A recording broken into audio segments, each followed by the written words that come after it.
The F1 cars from 2020 are probably the fastest ever created. Well, the Mercedes is probably the fastest created, but in terms of overall lap time, they were pretty quick.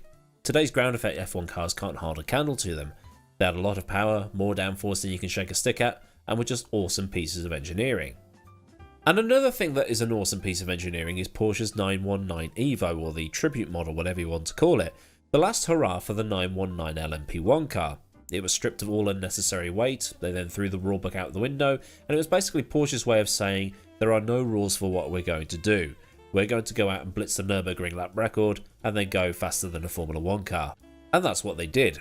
Not only did this thing destroy Beloff's record at the Nordschleife, it also went faster than Lewis Hamilton's 2017 Mercedes did at the Belgian Grand Prix, 7/10 faster. Hamilton did a 42.5 in qualifying, while the Porsche did a 41.7 in 2018. That same year, the F1 cars couldn't match or beat the Porsche because qualifying in 2018 was a bit messed up by rain.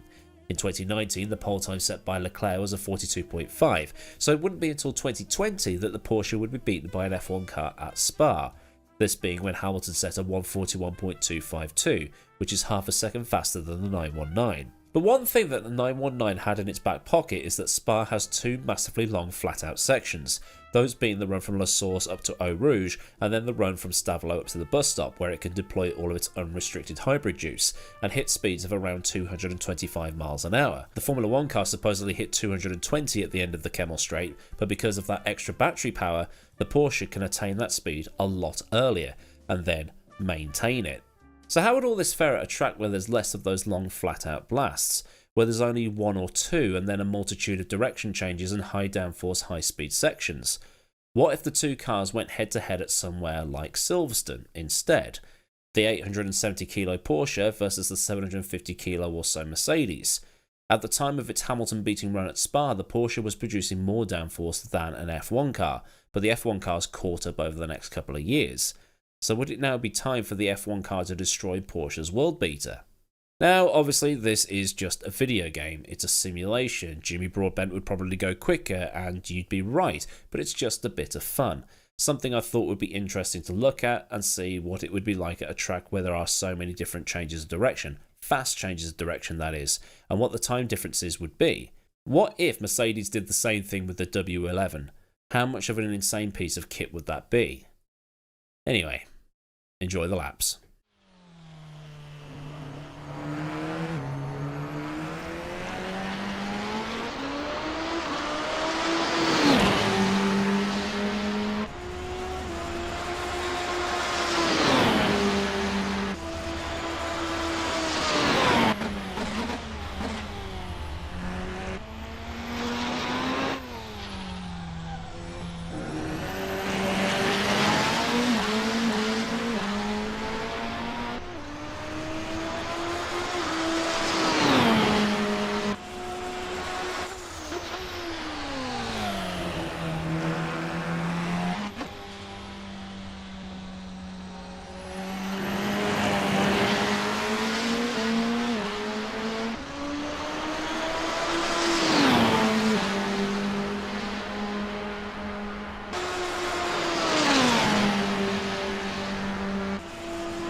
So some closing remarks on this, if you can call them that, is that it's clear that the weight on the Porsche does hold it back.